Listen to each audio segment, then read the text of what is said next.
everything I didn't want to happen happened.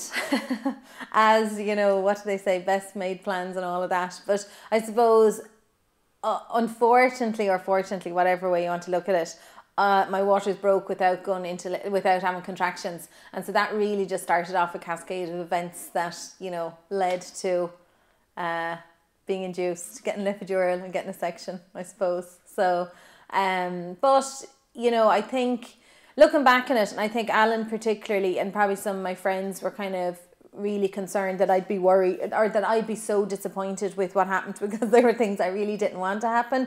But I think, you know, really gave it as much time as we could for me to go with myself, and it really, like, he was just not moving. So, and every time I suppose we made a decision or we made a choice away from our birth preferences or what I had hoped, you know, we really were making an informed decision. Like, we knew what we were deciding, and that to me was probably the most important thing. Looking back on it, you know, now, the good thing about having the section was I was in the hospital for 5 days. And I would say, as a first-time mother, I needed those 5 days, if I'd had a section or not, you know. Having the support of the midwives was just, I just can't even put into words how important it was, you know. Particularly, you know, on day 3, my milk was coming in. He was kind of fussy, but maybe he was just tired. He was probably just waking up a bit. And I was going to have to take an enema if my bowels, I'm always talking about my bowels, I'm sorry. I was going to have to take an enema if my bowels weren't working, and I really didn't want to do that because I just didn't want to mess it all up. So Alan made this massive fruit salad. So I must have eaten like 5 pieces of fruit or more, maybe 6 or 7 really, throughout the course of the day, not really thinking that it might affect my milk.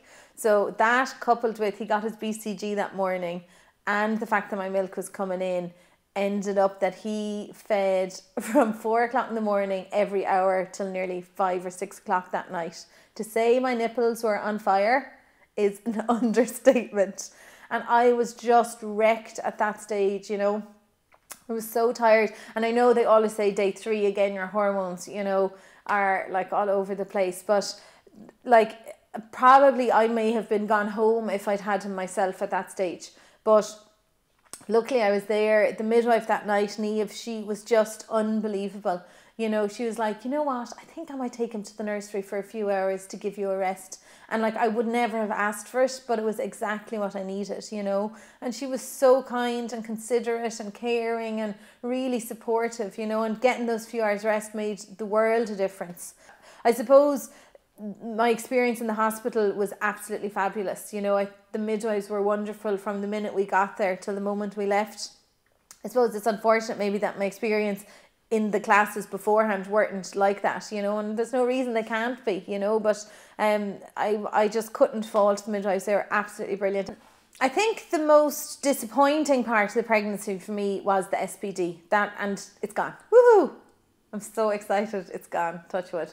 But no, that was the most disappointing part because I couldn't exercise, and I really had expectations that I could exercise right up until birth. You know, like, I think from an eating point of view, I never went into pregnancy thinking, oh great, this is the time I can eat whenever I want, because that really isn't the case in any time in life. There's really no time that we can decide that we can eat as much of crap as we want. You know, that's just not how it is, and it probably wasn't something I would have thought about. You know, at the start, obviously I was drinking fizzy drinks a bit more, and you know, my hormones and cravings, but on the whole, I suppose I was eating quite healthy. So the eating side of it, I don't think there was any real surprises or disappointments really. The exercise was the hardest thing for me to accept, I think, you know.